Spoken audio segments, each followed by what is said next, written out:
Well, hello, Young and the Restless Daily Recap fans. Today's daily recap is for Friday, September the 8th, 2023. Friday, September the 8th. Let's see what's going on in Genoa City land. We have Jack and Diane call Kyle over to the house because remember, after they were in the park, Abby had to snitch and call Kyle's going down the wrong path, Uncle Jack. So they're talking to him about slowing down, and he's talking about, nope, I'm living my smiling Jack days. Now, who says that? Who says?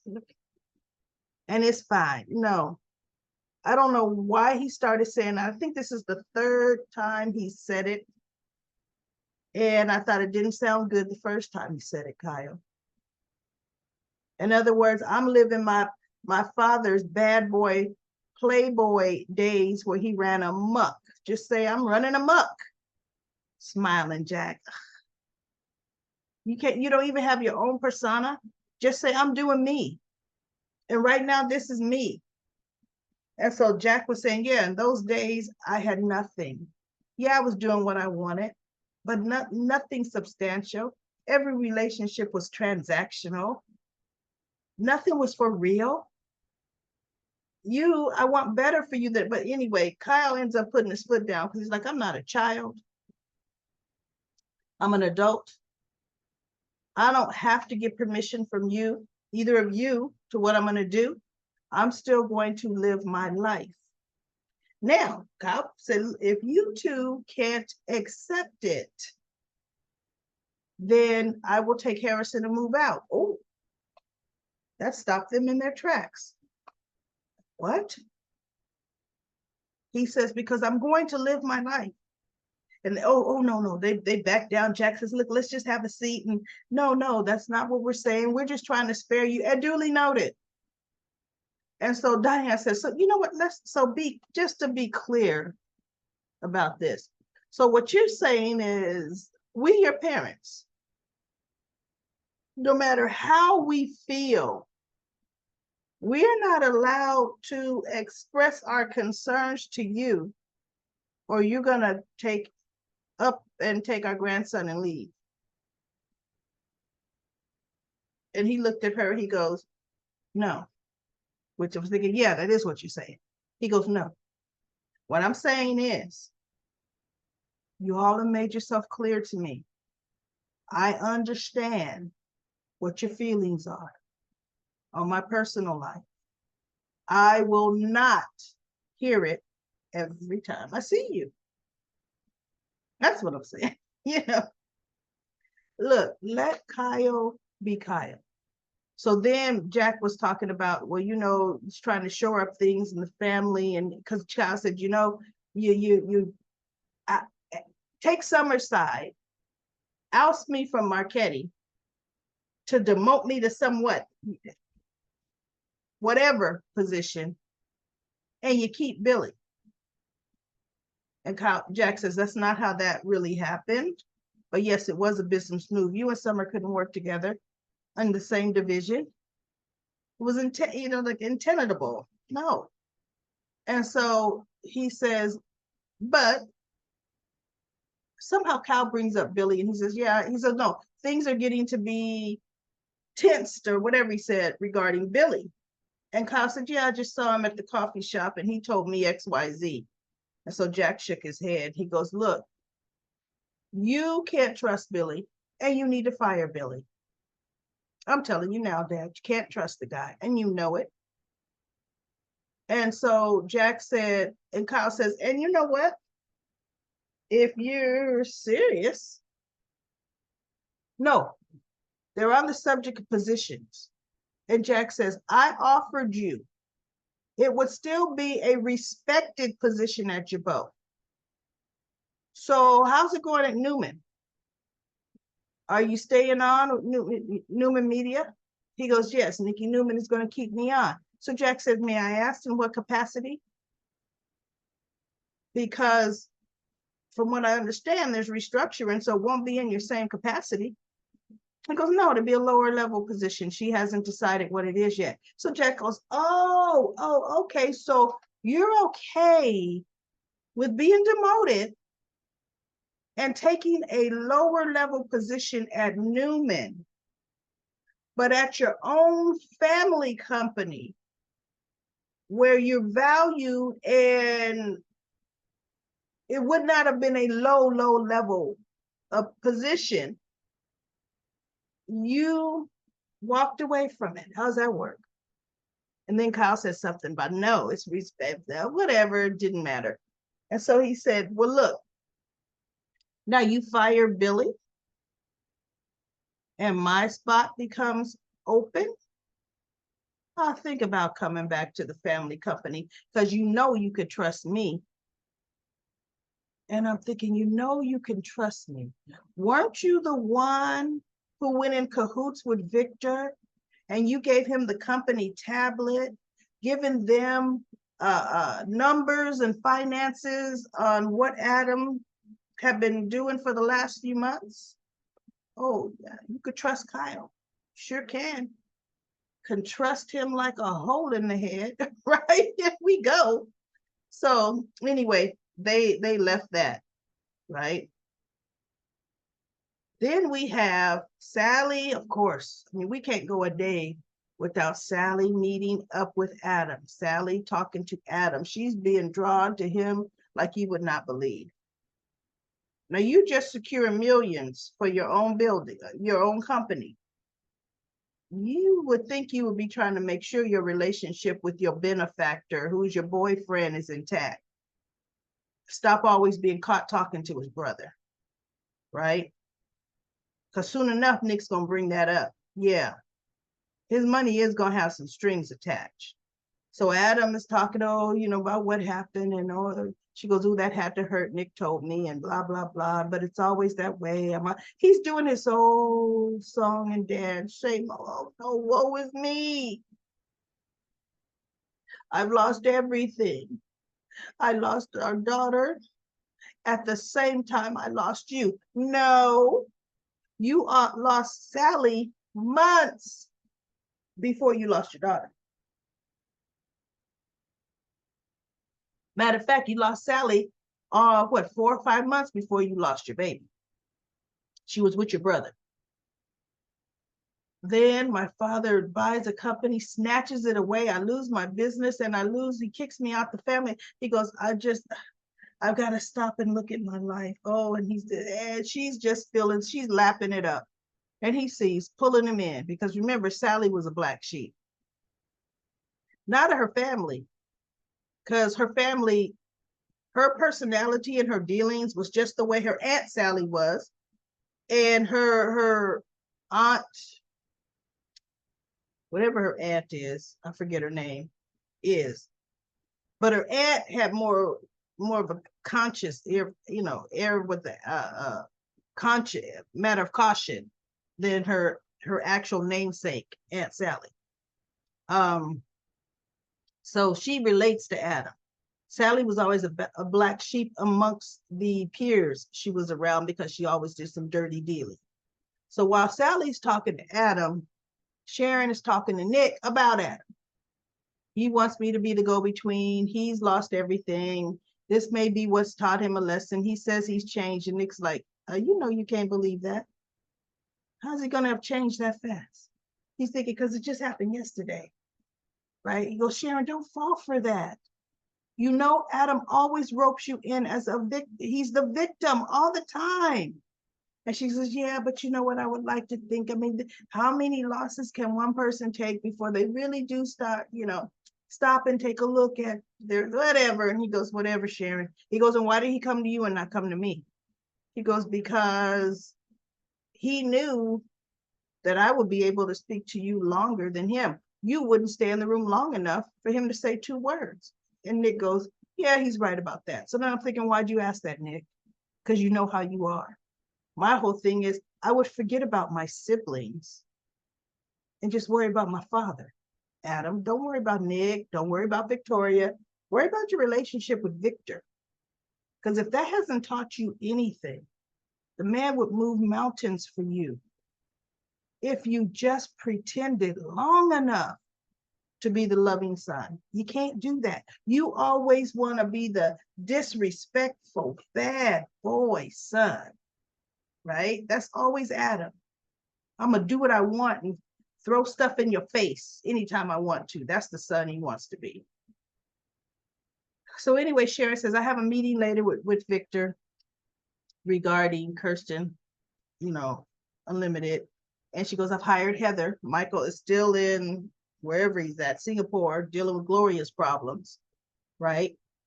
And so she goes, he says, well, good luck. Good luck with that. And so let's see, where are we? Sharon and Heather show up at Victor's place. They sit down. Sharon starts and she says, Victor, what she has said, this was never my plan. Yes, my plan was to merge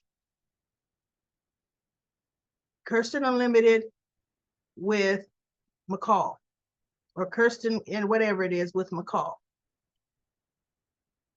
But now merging everything under Newman Enterprises, that was never my vision. And so he says, yeah, but when Adam brought it up, you and Nick sat right there and said you thought it was a good idea.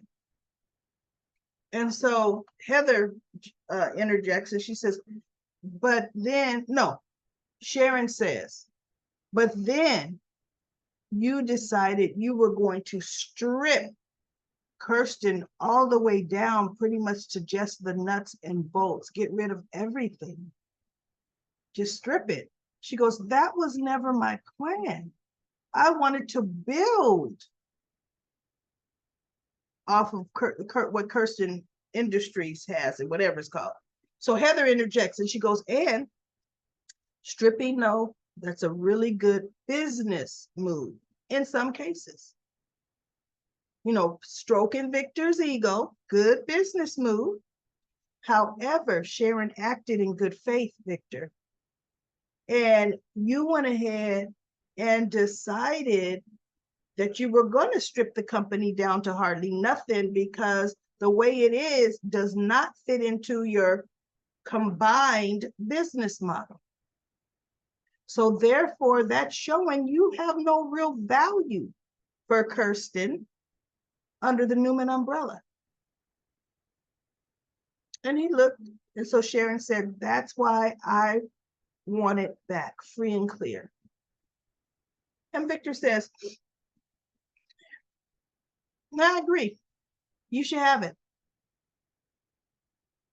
Sharon looks at him. Heather looks at him.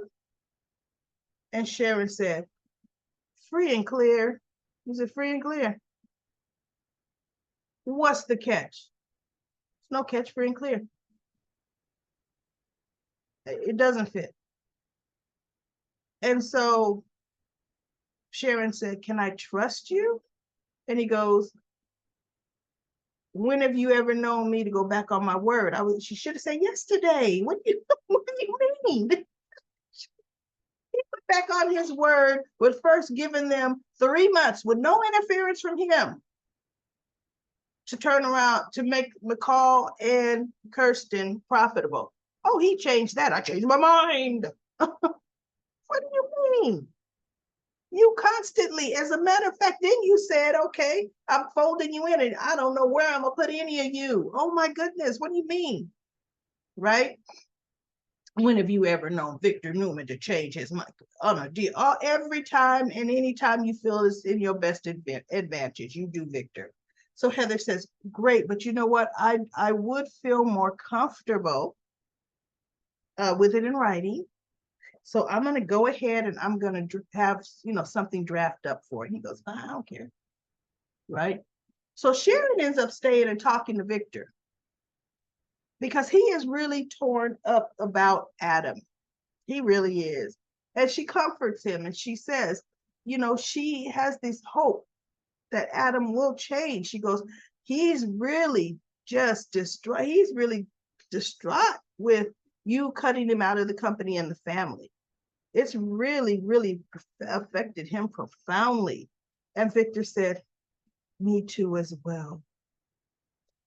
And she says, you know, deep down, he's hoping you'll give him another chance. And he really wants to hear that you forgive him. And Victor's like, I have given that chance after chance after chance. And he's always just thrown it in my face. She goes, yeah, but you know what? Maybe this time is different because of all the losses Adam has had at one time. This has never happened to him. And I honestly, I will never give up hope that he can change.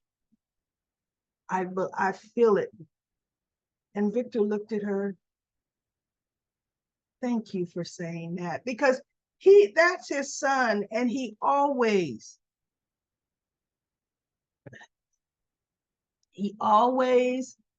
wants to know that there is some hope for that father-son relationship. Neither one of them know how to build it. Let's be real. What kind of relationship does Victor have with Nick? Only when he has a real relationship is Victoria, because that's daddy's little girl. And he just gives that princess everything she wants. Thank you, daddy. But when she's mad, I don't know why you didn't discuss that with me, daddy. Yeah, that's Victoria. So Sharon she leaves after she stayed for a long time talking to Victor. She goes back, and Sally and Nick are still at society. So she walks up and says, I'm glad you're still here. Looking straight at Nick. She ain't even acknowledged Sally. So Sally turned and he goes, what happened? He goes, Victor gave me Kirsten free and clear. And he goes, what? Sharon, that's great. And she goes, I know, right? So she goes, did you make up your mind? You know, are you going back to Newman? He goes, Sally and I were just talking about that. You know, on the other hand, I would have to go in. Victoria honestly does not value my opinion. And I don't trust Nate Hastings. I would have to go in and work with this man every day, a man I don't trust. Watching everything, and then watching him and Vic. He says, so, I mean, I honestly don't know. And so Sharon says, there's another option. And he goes, what? She goes, come and work with me. Now, she didn't say for me. She said, come and work with me. Let's build Kirsten together. And when she said that, Sally looked at her like, huh? Right? Let's build something wonderful together. With no interference from your family. And Nick says, wait, are you serious? And she says, yes, I'm serious. And he's looking like, well, that option, C or B or whatever the option is, that's what? So they left it there. I think Nick is going to end up taking Sharon's offer. And that to me will work out best for him, because she wants the company to do good stuff in the world. That's more in line with Nick's New Hope, housing for homeless people, and all the, community centers and things like that. So that's going to be good. And he's probably going to go work for her or with her. But she's going to work with her. So we'll see. And that's going to actually probably make Sally feel insecure, because Sharon always comes first, and she'll make sure just her little way she just interjects herself, that she comes first in Nick's life. She did that when Adam and Chelsea were married the first time, I think, or second. She was having her breakdown before she was diagnosed with bipolar disorder, and just going, Adam. And Adam snuck her on, had him living in one of the little back house gate, cottage house at the other end of the property that he bought for Chelsea. And every chance he got, he was sneaking out of there, taking Sharon food, seeing if Sharon's okay. And Sharon just needed to talk to him. Finally, Chelsea's like, where do you keep going? Right? But that's Sharon. That's Sharon. So anyway, at the end, the last scene, Adam is going back to have another drink of the day. Yeah, at his place. He's drinking. That's all he could do now.